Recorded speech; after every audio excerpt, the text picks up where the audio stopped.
We've had a lot of rip current issues as well out there. Take a look at Myrtle Beach. It looks like a gorgeous day there now, doesn't it? I'd like to be out there, but on the beach, not in the ocean. Right, on the beach, enjoying the sand and the sunshine where they don't have storms like we do. We have a fair amount of sun that's popped out since lunchtime, but that's going to lead to the instability and create some thunderstorms in our neck of the woods later on tonight. In fact, we already have some that are popping up. We do have a flash flood watch that is from the Triad, northern Piedmont, mountains and foothills, and that flash flood watch is up between now and 6 a.m. tomorrow morning. We're anticipating another round of scattered storms with high rainfall rates, maybe as high as 4 inches an hour. That is torrential rain. So another 1 to 3 inches on average tonight in many communities. Some isolated higher totals that will cause the streams and creeks to come up, maybe out of their banks. It's also going to cause hazardous travel on the roads as there will be extra water on the roads. These are the communities that saw the heavy rain last night, specifically in the green.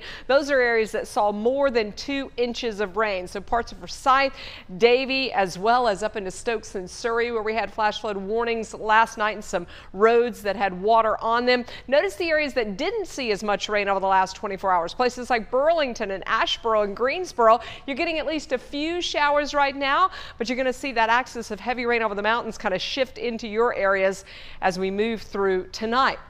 Right now, the heaviest rain in the problem area is right along the mountain ridges, northwestern part of Wilkes County. We've got a flood advisory out because this rain just keeps on falling there.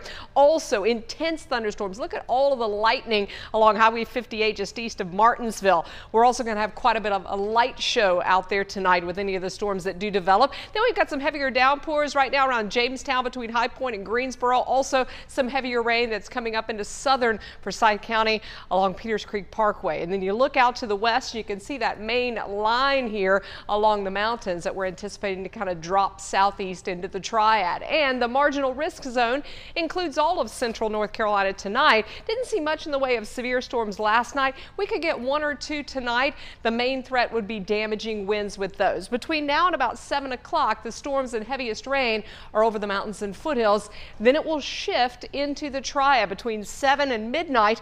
Heavy rain moving into the Triad, and then maybe some lingering showers overnight, and of course that muggy air. So as you look here, you're going to see the thunderstorms close to 6 o'clock. That's about 7 o'clock what the radar may look like, and then about 9, 10 o'clock we'll start to see that shift into the Triad. And yeah, it could kind of linger a little bit in the early overnight, especially if you're in Asheboro and Burlington. That 1, 2, 3 a.m. window could be kind of soggy. Overnight temperatures are in the upper 60s, and by tomorrow morning there's only a slight chance for a leftover shower, but plenty of clouds around early tomorrow. Even through lunchtime, there's a couple little showers popping up. I don't anticipate seeing as much storm activity tomorrow as we've seen last night and tonight, but we will have at least a few scattered storms popping up tomorrow afternoon, and they may carry us into the evening. So we'll go with about a 50% chance. High temperature at 85 in the Triad. Could see a shower early on, but most of the rain is in the late day hours. High of 83 in the foothills.